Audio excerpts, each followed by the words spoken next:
ती एकमेकांते कितीही प्याते देहायती प्रस्तुत प्राप्त प्रवचन रूपी सेवेकरता निवडलेली ओवी माऊली महावैष्णव ज्ञानोबाराय यांचा धर्मग्रंथ म्हणजे ज्ञानेश्वरी हा ग्रंथ. या ग्रंथामधील अध्याय क्रमांक 13 आणि ओवी क्रमांक 146 नंबरची आहे. या ओवीचा सरळ व स्पष्ट अर्थ असा आहे की माऊली सांगतात ज्ञानेश्वरीत की या पृथ्वीतील पंचभूते तेज वायू आकाश आप पाणी हे सर्व एकमेकांच्या विरुद्ध दिशेला असून सुद्धा एकमेकांना सहाय्य करतात. मग तुम्ही आम्ही मनुष्य आहोत, एकमेकांना सहाय्य करणं हे आपले कर्तव्य आहे असे महाराज या ओवीत सांगतात. प्रवचनाला प्रारंभ करण्यापूर्वी अल्पसा पर्याय देणे हे वक्ताचे कर्तव्य आहे. पवित्र अशा पावनभूमीमध्ये बसलेलं हे क्षेत्र आळंदी गाव आणि या गावामध्ये चालू असलेला हा कार्यक्रम आणि या कार्यक्रमाची सेवा आमच्याकडे आली हे आमचं परम भाग्य आहे.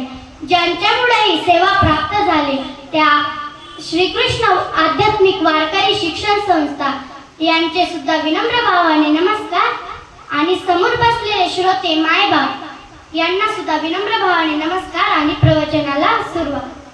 तर ऐका, मी प्रवचनच करणार आहे पण कसं तुम्ही आम्ही खेळीमेळी गधारोळी आनंदी उगाचच टेन्शन देऊन माझ्याकडे पाहायचं नाही, आनंदात राहायचं.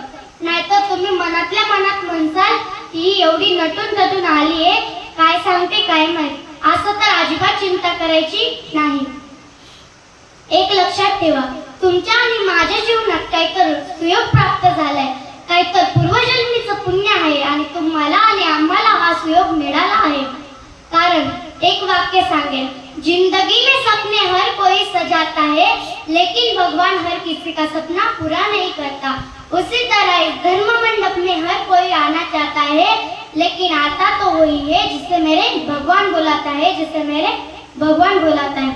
इथे आलेले सर्वांना माझ्या भगवंताने बोलून घेतलेले आहे. मग तुम्ही सर्वजण इथे आलेले आहात कारण महाराज म्हणतात हा सुख सोहळा स्वर्गी नाही, विठ्ठल विठ्ठल म्हणा वेळोवेळ.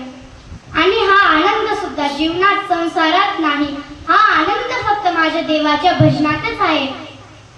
कारण एक कवी म्हणतो आनंद या जीवनाचा सुगंधा परी दरवळावा, आनंद या जीवनाचा सुगंधा परी